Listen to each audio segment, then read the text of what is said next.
Hey there. As always, this is for entertainment purposes only. I'm not an expert, nor should this be construed as any legal expertise. Should you need an expert, mental health, financial, lawyer, anything else, please contact those who are experts. The next step in my journey, I was feeling rough all day. Oh, before I tell you the next step in my journey, just one quick note. The classes, the Loving Yourself with Complete Confidence and Radical Acceptance classes, this is the last week where there'll be daily lessons coming out. But no, I'm leaving it all up there so you have the full month to review, and it can be found on the channel Along the Way by GDA. Okay, back to the next step in the journey. I was feeling rough all day, and I couldn't really figure out why. I kept trying to think my way out of my emotions, but I felt super heavy all day and pretty sad. I really kept trying to work my brain around why, and I just couldn't embrace my day, my happiness, my joy, the life I was living and celebrating. Just for this certain day, I just couldn't pop out of it. And I understand you have those days, but at this point in my journey, it was getting more rare. I drove myself crazy, and I just realized I need to get out of the house and stop being in my head. On my walk, just purely moving, I started to feel way better. I met some lovely artisans. I always say that word wrong. I think it's artisans. And had a great conversation about how their art was inspired, how they made it, how they molded things out of copper, and just, kind of looked at what they had made. Artists always are incredibly inspiring to me just because I don't have those gifts at all. I'm a terrible artist. And so I had talked about a little bit about, hey, I really want a yin yang dragon, and committed running into them the next weekend to see if they could craft it. Although I wasn't quite sure that they could, but had the concept in my head and shared it. I went to dinner at a super local place, and I had gotten to know the waitress well enough that she was happy enough to practice English with me, and I was trying to practice my Spanish, which I always say is like, first grade Spanish, if even that. It made me so happy to have local cuisine and cheap, and to practice what I was doing, practice my Spanish, and have really good food. As I started to nourish my body and soul, without even thinking it, I hadn't eaten all day. All of a sudden, I realized that I hadn't finished forgiving Hadi. And as soon as it came to me, it rang true in my body. I knew it. I clearly hadn't completely forgiven him. It just literally came to me mid mouthful. I realized why I'd been cranky all day, and realized that I somehow needed to come to terms with that again after I felt like dealing with it 6,000 times. See, side note, disclaimer.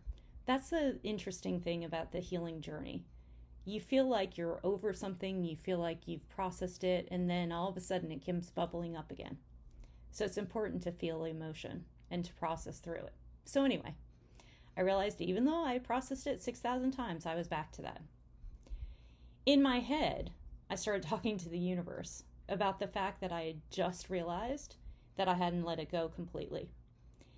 Because although I had super clear visions about him cheating, I still needed to hear the truth from him or one of them.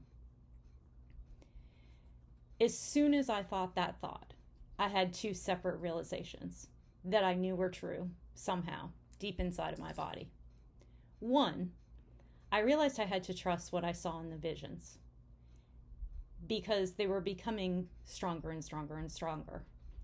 And I didn't need any external validation. I just had to accept myself and know that it was true and be okay with that. That alone was a huge realization at this step in the journey, to start trusting spiritual gifts because they're so unknown when you first start having them. They're unlike anything you ever have. And have faith in my inner knowing. I'd always had a strong tuition since I was a child, but this was on a different level. I had to process it, and I knew that I would continue delving into that over a period of time, but I was going to give myself grace on this one. The second one, the second realization, and more startling, frankly, was the question that I immediately asked myself as a part of this realization and internal conversation. I literally said to myself, all right, Shelley, do you want to carry around a burden of hurt and sadness if you never talk to any of them again? And I quickly followed that question up with asking myself, is there anything that happened, no matter how shitty or how bad, that you wouldn't want to forgive? Or do you want to hold on to that for the rest of your life? The answer was immediately no, for anything. And I realized there and then that I didn't want to carry it purely for me. I realized again that I was looking at it completely wrong subconsciously. Somewhere in the back of my mind, I had thought that I needed to talk to them to understand the truth and the why, so I could logically sort it out. And if those specific conditions in having the conversation would warrant forgiveness, like I was judged, for me, and apparently for them. And all of a sudden it hit me like a ton of bricks. There weren't conditions to my forgiveness. And the forgiveness for what had happened had nothing to do with them. It was all about me. And I know people say that, but you don't really think about that. I realized I didn't want to carry that around for the rest of my life in my heart, all that bullshit for me. And just like that, honestly, I put down the burdens, the rocks that I've been carrying for so long. Again, for me. Now, let me be clear. That doesn't mean that they needed to be in my life. And by the way, since that, they haven't been in my life and haven't talked to them. And that's okay. Because it gave me complete clarity that I have the inner peace to now that I'll handle it in my way for me. I essentially gave myself closure with forgiveness. And without hate and bitterness in my heart, I knew exactly what to do in relation to them. I had the inner knowing that the unconditional love for myself and others' bullshit didn't have anything to do with how I needed to show up in the world.